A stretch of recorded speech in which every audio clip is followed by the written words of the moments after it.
Du 25 au 27 avril 2024, le laboratoire Larlanco relevant de la Faculté des Lettres et des Sciences humaines, Université Ibn Zor Agadir, en collaboration avec l'Université des Arts et des Sciences et le Centre national pour la recherche scientifique et technique, organise à la FLSH d'Agadir le colloque international intitulé Langage, littérature, éducation, communication, quelles frontières?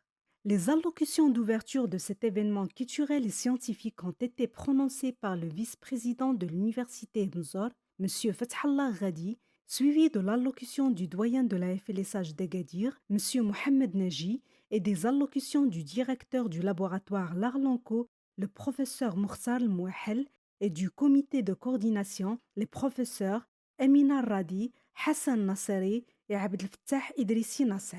Positionner de manière à la fois, si vous voulez, donc alignée pour créer cette grande question. Le colloque d'aujourd'hui intitulé Langage, littérature, éducation et communication, quelles frontières, organisé par le laboratoire Larlinco, pose la question fondamentale des frontières entre les disciplines qui, à la base, sont décloisonnées, séparées, mais de plus en plus, elles sont appelées aussi à fusionner dans une perspective non seulement interdisciplinaire, parce qu'on pose justement la question des frontières, non pas pour les garder, mais plutôt pour les faire, pour les effacer, pour les éloigner et permettre justement une discussion interdisciplinaire qui va mener vers la transdisciplinarité.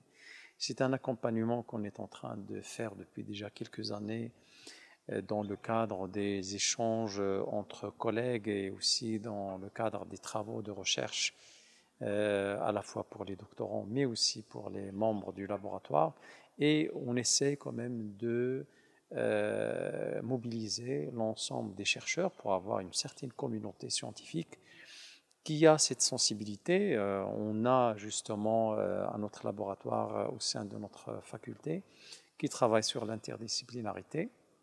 Et avec eux, de temps en temps d'ailleurs, on se croise pour toujours enrichir et capitaliser les recherches dans ce sens-là. Et comme on l'a d'ailleurs souligné, ces questions disruptives, à la fois qui touchent par exemple les technologies ou bien les questions de la pandémie, nous poussent finalement à pousser, à faire bouger des lignes et puis aussi donc à pousser aussi loin que possible ces disciplines pour qu'elles soient en mesure de répondre à ces problématiques qui sont très complexes. Les axes proposés lors de ces 3 jours d'échanges culturels s'articulent autour des thématiques relatives aux sciences du langage et transdisciplinarité, langage et littérature, interdisciplinarité et sciences de l'éducation, et langage et technologie, et visent essentiellement à promouvoir une réflexion critique sur les enjeux épistémologiques, méthodologiques et éthiques liés à l'étude des frontières entre les disciplines, les approches transversales possibles et, entre autres, la question de la complexité et de la diversité des pratiques langagières et éducatives. Oui, alors, moi, je vais essayer d'utiliser la rhétorique. Elle a affaire aux émotions. J'ai eu le plaisir et l'honneur d'être invité au colloque Larlanco, qui est organisé, colloque international, donc, qui est sur le thème langage, littérature, éducation et communication, et quelles sont les frontières. Personnellement, ma frontière, je l'ai tracée entre argumentation et émotion.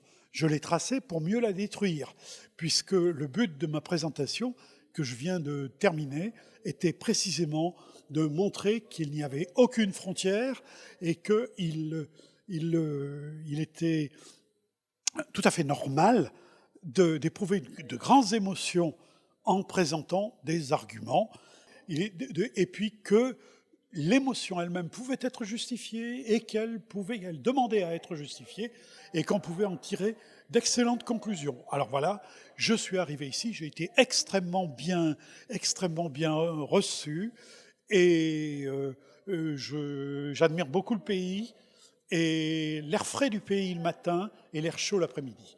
Voilà, merci.